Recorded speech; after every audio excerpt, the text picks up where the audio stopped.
ನೀವು ನೋಡ್ತಾ ಇದ್ದೀರಾ ಟೈಮ್ 9 ನ್ಯೂಸ್. ನಾನು ಪ್ರಭುದೇವ್. ಬಂಧನದ ಸೇಡನ್ನ ಯಾರೂ ಇಟ್ಕೊಂಡಿಲ್ಲ. ನನ್ನ ತಂದೆ, ನಾನು, ನನ್ನ ಮಗ ಯಾವತ್ತೂ ಜೈಲಿಗೆ ಹೋಗುವ ಸ್ಥಿತಿ ಬಂದಿಲ್ಲ. ಮುಂದೆಯೂ ಅಂತ ಸ್ಥಿತಿ ಬರೋದು ಬೇಡ ಅಂತ ಪ್ರಾರ್ಥಿಸ್ತೇನೆ. ಇನ್ನು BS ಯಡಿಯೂರಪ್ಪ ಅವರು ಸಿಎಂ ಆಗೋದನ್ನ ತಪ್ಪಿಸಿದ್ದು HD ರೇವಣ್ಣ. 2020ಯಲ್ಲಿ BS ಯಡಿಯೂರಪ್ಪ ಸಿಎಂ ಆಗಬೇಕಿತ್ತು. ಈ ಬಗ್ಗೆ ರೇವಣ್ಣ ಒಪ್ಪಿಕೊಂಡು ಕ್ಷಮೆ ಸಹ ಯಾಚಿಸಿದ್ದಾರೆ.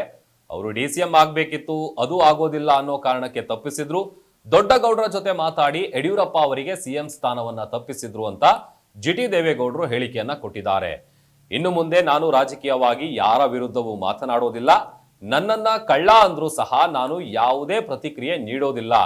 ಇದೇ ಕೊನೆ, ನಾನು ಯಾವುದೇ ಪ್ರತಿಕ್ರಿಯೆ ನೀಡೋದಿಲ್ಲ ಅಂತ ಸುದ್ದಿಗೋಷ್ಠಿಯಲ್ಲಿ ಶಾಸಕ GT ದೇವೇಗೌಡ ಹೇಳಿಕೆಯನ್ನ ಕೊಟ್ಟಿದ್ದಾರೆ. ಹುಣಸೂರು ಬಂದಿದ್ರು. ಅವ್ರು ಬಂದಾಗ ಒಂದು ಮಾತು ಹೇಳ್ತಾರೆ, ನಾನೇ ಹಣಕಾಸು ಸಚಿವ ಇದ್ದೀನಿ, ನಾನೇ ಇಷ್ಟು ಕೆಲಸ ಮಾಡಿಲ್ಲ, GT ದೇವೇಗೌಡ ಎಲ್ಲಿಂದ ತಂದು ಮಾಡುತ್ತಾ ಅಂತ ಹೇಳ್ತಿದ್ರು. ಆ ರೀತಿ ನಾನು ಮಾಡಿರ್ತಕ್ಕಂಥ ದಾಖಲೆಗಳಿದ್ದಾವೆ, ನಾನೇನೇನು ಮಾಡಿದ್ದೀನಿ ಕ್ಷೇತ್ರಗಳಿಗೆ ಅಂತಕ್ಕಂಥದ್ದನ್ನು.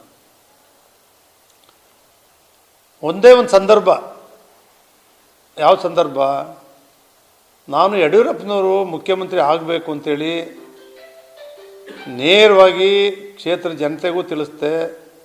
50,000 ಜನ ಸೇರಿಸಿ ಯಡಿಯೂರಪ್ಪ ಮುಖ್ಯಮಂತ್ರಿ ಆಗಬೇಕು ಅಂತೇಳಿ ಟೌನ್ ಹಾಲ್ನಲ್ಲಿ BJP ಸೇರಿದ ಮೇಲೆ ನಾನು ಸೋತಾಗ ಯಡಿಯೂರಪ್ಪನವರು ಗೃಹ ಮಂಡಳಿ ಅಧ್ಯಕ್ಷನ ಮಾಡಿದಾಗ JDS ಕಾಂಗ್ರೆಸ್ಸು ಸ್ಥಳೀಯ ನಾಯಕರುಗಳು, ರಾಜ್ಯದ ನಾಯಕರುಗಳು ಆ ಗೃಹ ಮಂಡಳಿ ಮಾಡ್ತಕ್ಕಂಥ ಉತ್ತಮ ಗುಣಮಟ್ಟದ ಅಡುಗೆ ಸಾಮಗ್ರಿಗಳನ್ನ ಖರೀದಿಸಬೇಕಾ? ಎಲ್ಲಾ ರೀತಿಯ ಅಡುಗೆ ಸಾಮಗ್ರಿಗಳನ್ನ ಹೋಲ್ಸೇಲ್ ದರದಲ್ಲಿ ಕೊಂಡುಕೊಳ್ಳಿ, ವಿಶೇಷ ಉಡುಗೊರೆಗಳನ್ನ ಪಡೆಯಿರಿ. ಎಲ್ಲ ಶುಭ ಸಮಾರಂಭಗಳ ಅಡುಗೆಗೆ ಬೇಕಾದ ಎಲ್ಲಾ ರೀತಿಯ ಗುಣಮಟ್ಟದ ಅಡುಗೆ ಸಾಮಗ್ರಿಗಳು ನಮ್ಮಲ್ಲಿ ಲಭ್ಯ. ಅಕ್ಕಿ, ಅಡುಗೆ ಎಣ್ಣೆ, ಬೇಳೆ, ಗೋಧಿ, ಡ್ರೈ ಫ್ರೂಟ್ಸ್, ಇನ್ನು 10 ಹಲವು ರೀತಿಯ ದಿನಬಳಕೆ ವಸ್ತುಗಳು ಹೋಲ್ಸೇಲ್ ದರದಲ್ಲಿ ದೊರೆಯುತ್ತೆ. 1,000 ರೂಪಾಯಿ ವಸ್ತುಗಳನ್ನ ಖರೀದಿಸಿದ್ರೆ ಹೋಮ್ ಡೆಲಿವರಿ ಉಚಿತ.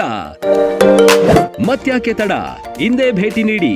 ತೇಜಸ್ವಿನಿ ಟ್ರೇಡರ್ಸ್, ಗುಣಮಟ್ಟದ ದಿನಸಿ ಪದಾರ್ಥಗಳ ಮಳಿಗೆ. ಸ್ಥಳ ವಾಸವಿ ಟೆಂಪಲ್ ಹತ್ತಿರ, ಸಂತೆಬೀದಿ ರಸ್ತೆ, ದಾಬಸ್ಪೇಟೆ.